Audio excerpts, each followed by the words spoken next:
నిర్లక్ష్యం చేసి 6 మంది ప్రాణాలు బలికొని 34 మంది గాయాల పాలైతే ఎవరికి సంబంధం లేదు, ప్రమాదవశాత్తు జరిగిందని 194 BNSS పెట్టడం ఎంతవరకు సమంజసం? సో ఈరోజు నేను అడుగుతున్నాను, మొన్న విజయవాడలో హైందవ శంకారావం చేశారు, హైందవుల్ని మనం కాపాడుకోవాలి. మరి ఈరోజు ఇంతమంది హైందవ భక్తులు చనిపోతూ గాయాలవుతుంటే ఎక్కడికి వెళ్ళారు ఈ పీఠాధిపతులు? ఇప్పుడు బయటికి రండి, బయటకు వచ్చి తిరుమల పవిత్రతను కాపాడండి, అక్కడ చనిపోయిన వాళ్ళ కుటుంబాలతో మాట్లాడండి, ఆ చనిపోవటానికి కారణమైన ఈ ప్రభుత్వాన్ని, పాలక మండలిని నిలదీసి వాళ్ళ మీద క్రిమినల్ కేసులు పెట్టేంత వరకు మరి ధర్నా చేయండి. ఎందుకు మాట్లాడట్లేదు? అలాగే మీరు మొన్న చూస్తే అసలు లడ్డూలో కల్తీ జరగకపోయినా వీళ్ళు చెప్పిన అబద్ధాన్ని వీళ్ళ కూటమి ప్రభుత్వంలో ఉన్న బీజేపీ మాధవీలత గారు వందే భారత్ ఎక్స్ప్రెస్లో భజన చేసుకుంటూ వచ్చి ఎన్ని రకాలుగా మాట్లాడిందో మనం చూసాం. నిజంగా మీకు దేవుడి మీద భక్తి ఉంటే, భక్తుల మీద ప్రేమ అభిమానం ఉంటే ఈరోజు 6 మంది ఎవరి వల్ల అయితే చనిపోయారో ఈ ప్రభుత్వాన్ని నిలదీయండి. ఈ ప్రభుత్వంలో ఎవరెవరు ఈ చావుకు కారణమయ్యారో వాళ్ళందరి మీద మోడీ గారికి చెప్పి క్రిమినల్ కేసులు పట్టించండి. అంతేగాని ఈరోజు మీరు పూసుకొని మీరు చేస్తే మాత్రం అది కరెక్టు, వేరే వాళ్ళు చేస్తే తప్పు అన్నట్టుగా దొంగ మాటలు చెప్తూ ఎవరి మీద దుమ్మెత్తి పోయాలనుకుంటే ప్రజలు అన్నీ గమనిస్తున్నారు. అండ్ ఈరోజు మీరు చూస్తే మోడీ గారికి కూడా మేము విన్నవించుకుంటున్నాం, మీకు భక్తి ఎక్కువ ఉంది కాబట్టి ఈరోజు తిరుమలలో జరిగింది పూర్తిగా చంద్రబాబు నాయుడు గారి ఫెయిల్యూర్, ఆయన నియమించిన అఫీషియల్స్, పాలక మండలి ఫెయిల్యూర్. సో వీరందరి మీద విచారణ జరిపించి దీనికి ఎవరెవరి నిర్లక్ష్యం కారణమో వాళ్ళందరి మీద క్రిమినల్ కేసులు వేసి వీళ్ళందరినీ లోపల పెట్టాలి. ముందు వీళ్ళందరితో రాజీనామా చేయించాలని కూడా డిమాండ్ చేస్తున్నాం. ఇక హోంమంత్రి గారు ఉన్నారు, ఎప్పుడు ప్రెస్ మీట్ పెట్టి ఎవరి మీద దుమ్మెత్తి పోద్దామా, ఎవరిని మాట్లాడదామా అనుకుంటున్నారే తప్ప వీళ్ళు వచ్చిన తర్వాత ఈ రాష్ట్రంలో లా అండ్ ఆర్డర్ ఎలా దిగజారిపోయింది, మహిళల మీద ఎలా అఘాయిత్యాలు అవుతున్నాయి, ఏ విధంగా మనుషులు చనిపోతున్నారు తోపులాట్లో పోలీసుల నిర్లక్ష్యం వల్ల, వీళ్ళకి కంట్రోల్ లేదనేది స్పష్టంగా అర్థమవుతుంది. సో ఇలాంటి వాళ్ళని హోంమంత్రిగా పెడితే ఇంకెంతమంది ప్రాణాలు తీస్తారో ఒకసారి మీరే ఆలోచించి యాక్షన్ తీసుకుంటే మంచిదని కూడా కోరుకుంటున్నాను. అండ్ మనకొక సనాతన యోధుడు తిరుపతిలో ఆయన డిక్లేర్ చేసుకున్నాడు, నేను సనాతన యోధుణ్ణి, హిందువుల పక్కన నిలబడుతున్నా, హిందువులకు ఏదైనా జరిగితే నేను ఊరుకోను అన్నావు.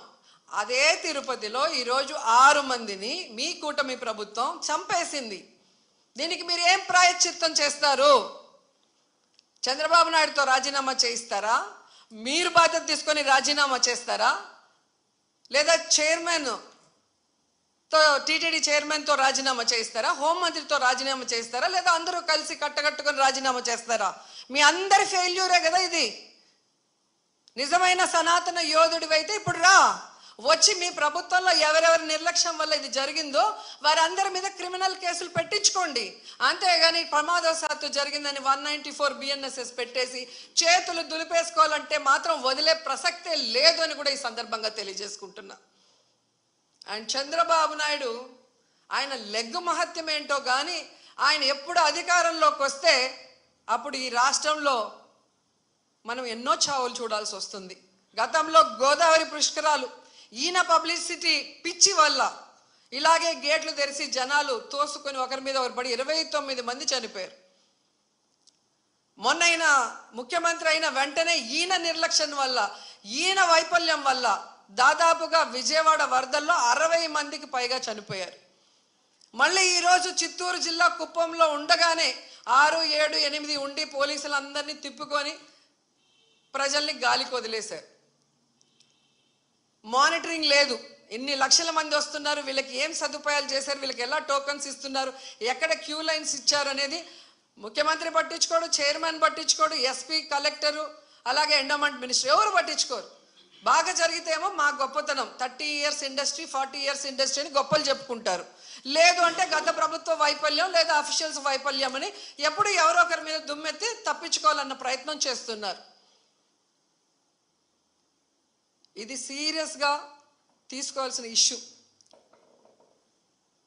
ఈ చంద్రబాబు నాయుడు గారి వైఫల్యం వల్ల, అసమర్థ వల్లే ఈరోజు ఇంతమంది చనిపోయారు. ఆయన నియమించిన వాళ్ళు ఎవరైతే ఉన్నారో వాళ్ళందరి నిర్లక్ష్యం వల్ల జరిగింది. సో వెంటనే ఈ ఎఫ్ఐఆర్లు మార్చి తప్పు చేసిన వాళ్ళ మీద క్రిమినల్ కేసులు పెట్టాలి. లేకపోతే మేమైతే వైఎస్ఆర్సీపీ తరఫున భక్తులకి అండగా ఉండి ఆ చనిపోయిన కుటుంబాల తరఫున పోరాటం చేస్తాం. వాళ్ళకి కూడా ఎక్స్గ్రేషియా ఒక్కొక్కరికి మరి డబ్బులు 1 కోటి నుంచి 2 కోట్ల దాకా ఇవ్వాల్సిన అవసరం ఉంది. ఎందుకంటే మీ వల్లే వాళ్ళు చనిపోయారు, వాళ్ళ నిర్లక్ష్యం వల్ల కాదు.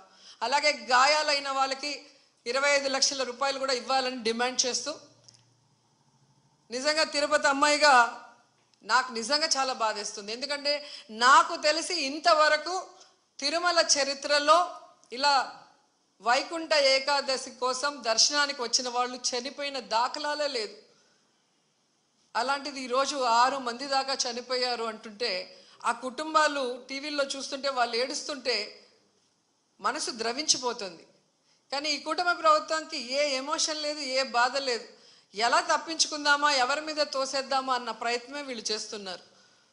సో ఖచ్చితంగా మోడీ గారిని డిమాండ్ చేస్తున్నాం, మీరు దీని మీద సీరియస్గా ఎంక్వైరీ చేయించాలి. తప్పు చేసిన వాళ్ళ మీద క్రిమినల్ కేసులు పెట్టి వీళ్ళని లోపల పెట్టాలి.